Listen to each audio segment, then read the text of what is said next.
Hi all. ഇന്ന് നമുക്ക് പെർഫ്യൂമറിയിലെ കുറച്ച് കെമിക്കൽസിനെ പരിചയപ്പെടാം. പെർഫ്യൂമറി പഠിക്കുക എന്നതിൻ്റെ ഒരു ആഗ്രഹത്തിലേക്കുള്ള ഒരു ഫസ്റ്റ് സ്റ്റെപ്പായിട്ടാണ് ഞാൻ കാണുന്നത്. പയ്യെ ഡൈല്യൂഷൻസ് ഒക്കെ ചെയ്യുമ്പോൾ എല്ലാം ഞാൻ വീഡിയോ ആയിട്ട് ഇടുന്നുണ്ട്. ഫസ്റ്റ് വൺ ആണ് മീഥൈൽ പാമ്പിൾ മൗസ്. ഇത് കൂടുതൽ മോഡേൺ പെർഫ്യൂംസിലും കണ്ടുവരുന്ന ഒരു കോമ്പൗണ്ടാണ്. പെർഫ്യൂമറിയിൽ ഒരു സിട്രസ് അക്കോർഡ്, ഒരു ഗ്രേപ്പ് ഫ്രൂട്ടിന്റെ നോട്ട് കൊടുക്കാൻ വേണ്ടിയാണ് ഈ ഒരു കോമ്പൗണ്ട് യൂസ് ചെയ്യുന്നത്. ഒരു ഫ്രഷ് ബ്രൈറ്റ്, കുറച്ച് തരിപ്പൊക്കെ ഉള്ള ഒരു സിട്രസി അക്കോർഡ് ഉണ്ടല്ലോ, അത് ടോപ്പ് നോട്ട്സിലാണ് മെയിനായിട്ട് കണ്ടുവരുന്നത്. അടുത്തതാണ് ജാവനോൾ സൂപ്പർ.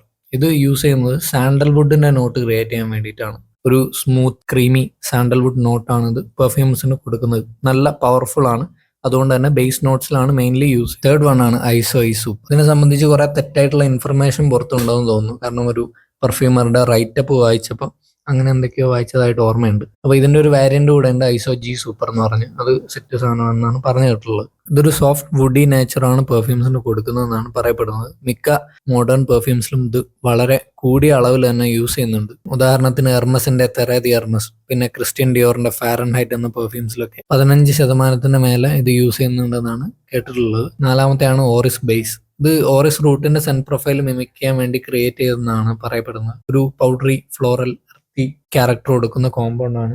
ഇത് ഞാൻ അധികം ടെസ്റ്റ് ഒന്നും ചെയ്ത് നോക്കിയില്ല, എല്ലാം ജസ്റ്റ് ടെസ്റ്റ് ചെയ്തിട്ട് എങ്ങനെയാണ് അത് ഡെവലപ്പ് ചെയ്യുന്നതെന്നൊക്കെ നോക്കണം. പഠിക്കാൻ വേണ്ടി ബൾക്കരോമ എന്ന വെബ്സൈറ്റിൽ നിന്ന് മേടിച്ചാണ്.